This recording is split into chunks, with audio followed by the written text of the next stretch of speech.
नमस्कार दोस्तों, स्वागत है आपका गुरु ज्ञान भक्तावल चैनल में। आज मैं आपको बताऊंगा कि सेवा साधना करते वक्त या फिर मंत्र जाप करते वक्त हमें उबासी क्यों आती है, आंखों में आंसू क्यों आते हैं और शरीर में दर्द क्यों होता है।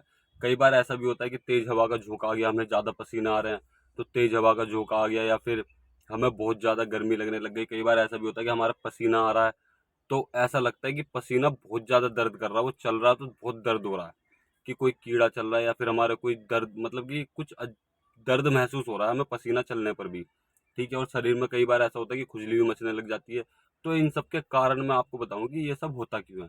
सबसे पहले मैं आपको बता दूं कि अगर आप मंत्र जाप कर रहे हो, शुरू शुरू में आपने किसी किसी भी देवी देवता का, इष्ट देव का, अपने कुल देवी देवता का, ऊत पितर का, या फिर अपने देवी देवताओं का जो आपके घर में पूछते हैं, जैसे सबल सिंह बाबरी, कलवा पौन, ठीक है, ऊत पितर हो गए, माता काली होगी, माता नतिया चौकी होगी, और भी बहुत सारे देवी देवता हैं जो आपके घर में पूछते हैं।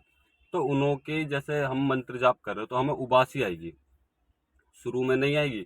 कम से भी कम हम 10-15 दिन, 20 दिन हो जाएंगे, 40 दिन हो जाएंगे मंत्र जाप करते करते, यानी कि हम रेगुलर किसी चीज का मंत्र जाप कर रहे हैं या हनुमान चालीसा का ही जाप कर रहे हैं, हमें रेगुलर वो पढ़ते पढ़ते हमें बहुत समय हो चुका है, तो हमें उबासी आना चालू हो जाएगी, हमें आंखों में आंसू आने चालू हो जाएंगे। तो ऐसा क्यों होता है? ऐसा इसलिए होता है क्योंकि हमारे जो मंत्र होते हैं, हम किसी भी मंत्र का जाप करते हो, शाबर मंत्र हो, ठीक है, वैदिक मंत्र हो, या फिर कोई से भी मंत्र हो, वो शाबर मंत्र तो स्वयं सिद्ध शाबर मंत्र होते हैं, उनका सिर्फ सिद्ध मतलब कि एक बार 108 बार जाप करते ही वो सिर्फ कार्य करने लग जाते हैं। वो सिद्ध हमारे हमारे उससे पूरी तरीके से सिद्ध नहीं होते। सिद्ध वो तब होते तब हम उनका निरंतर जाप करते रहेंगे, मतलब कि हम एक बहुत समय तक उनका जाप करते रहेंगे। उस मंत्र के जाप से हमें उबासी आने लग जाएगी। हम 1 या 2 बार मंत्र जाप करें और हमें उबासी आने लग गई, तो समझिए हमारे पास देवता आ गए हैं, और उस मंत्र की जो ऊर्जा है वो बढ़ रही है, मंत्र सिद्धि होने लग गया है। ठीक है, मतलब कि मंत्र की ऊर्जा हमारे शरीर में आने लग गई है। कभी भी आप ध्यान रखना कि भगत, ज्यादातर भगत होते हैं, तांत्रिक होते हैं, सेवादार होते हैं, वो एक गिलास रखते हैं पानी का, ठीक है ना। पानी का गिलास रखा अपने सामने, कंच का हो, स्टील का हो, कोई सा भी हो, पानी का गिलास रखते हैं, फिर मंत्र जाप शुरू करते हैं। ताकि वो इसलिए रखते हैं पानी का गिलास, ताकि उस मंत्र की ऊर्जा वो पानी के अंदर जाए, और पानी हम फिर पिए तो मंत्र की ऊर्जा हमारे शरीर के अंदर ही रहे। वो इसलिए पानी रखा जाता है। ठीक है, दूसरी चीज होती है कि माला, तब हम मंत्र जाप करते हैं जिस भी माला से, उस माला को ढक के रखते हैं। माला को ढक के भी रखना बहुत जरूरी होता है।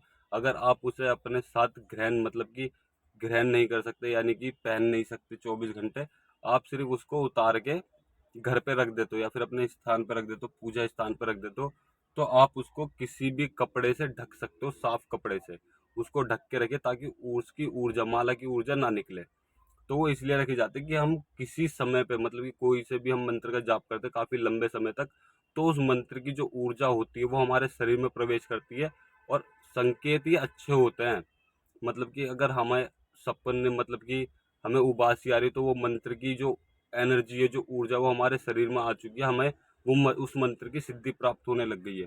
दूसरी चीज, अगर हमारी आंखों में आंसू आ रहे हैं, आंसू भी दो तरीके के होते हैं, एक होता है ठंडे आंसू और एक होता है गर्म आंसू। ठीक है, अगर गर्म आंसू आ रहे हैं हमें, हम अपने ऊत पित्तरों की मंत्र जाप कर रहे हैं और हमें गर्म आंसू आ रहे हैं, तो इसका मतलब होता है कि ऊत पित्तर किसी परेशानी में है।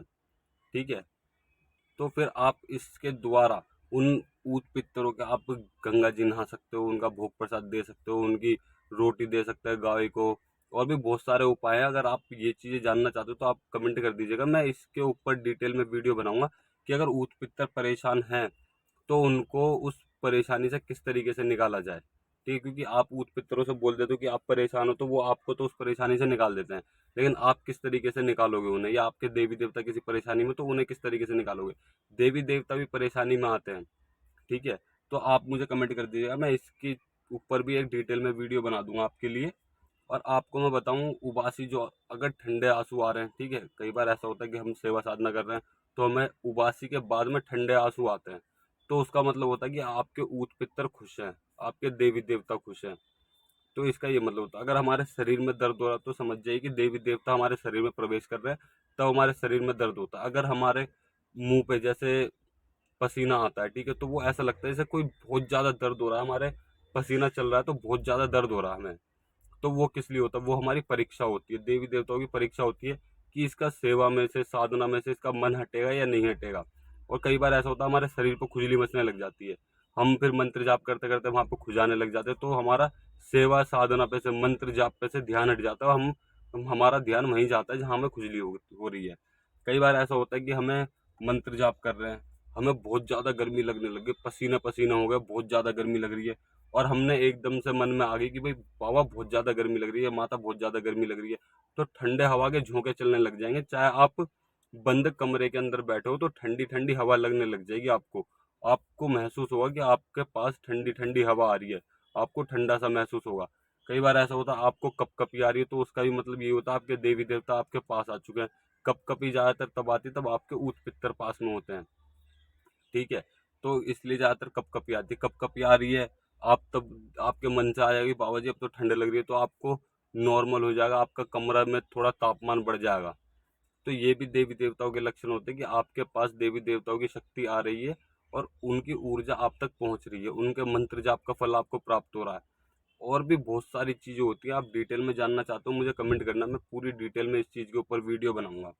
और कई सारी चीज़ें होती है कि कई बार ऐसा होता है कि हम मंत्र जाप कर रहे हैं, हमें अपने पास ऐसा लगता है हमें शरीर पे किसी ने छुआ, टच करा, हमारी कमर पे हाथ लगाया, हमारे हाथों पे हाथ लगाया, तो ये भी देवी देवताओं के लक्षण होते हैं कि हाँ हमारे देवी देवता हमें छू रहे हैं।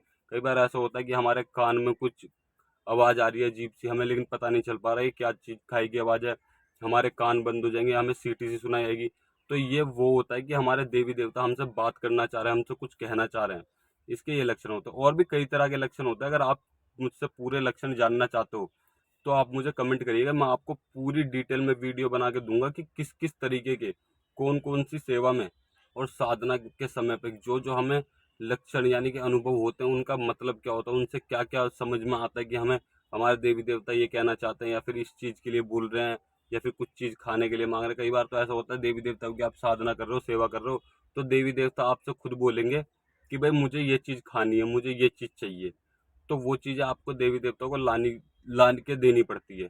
तो अगर आप ये सब चीज़ें भी जानना चाहते हो तो आप कमेंट करिएगा, मैं इस चीज़ के ऊपर भी पूरी डिटेल में वीडियो बनाऊंगा। और अगर आपको हमारे द्वारा दी गई जानकारी अच्छी लगी हो तो वीडियो को लाइक करें, चैनल को सब्सक्राइब करें और बेल आइकन जरूर दबाएं ताकि हमारे द्वारा दी गई जानकारी आप तक समय पर पहुंच सके।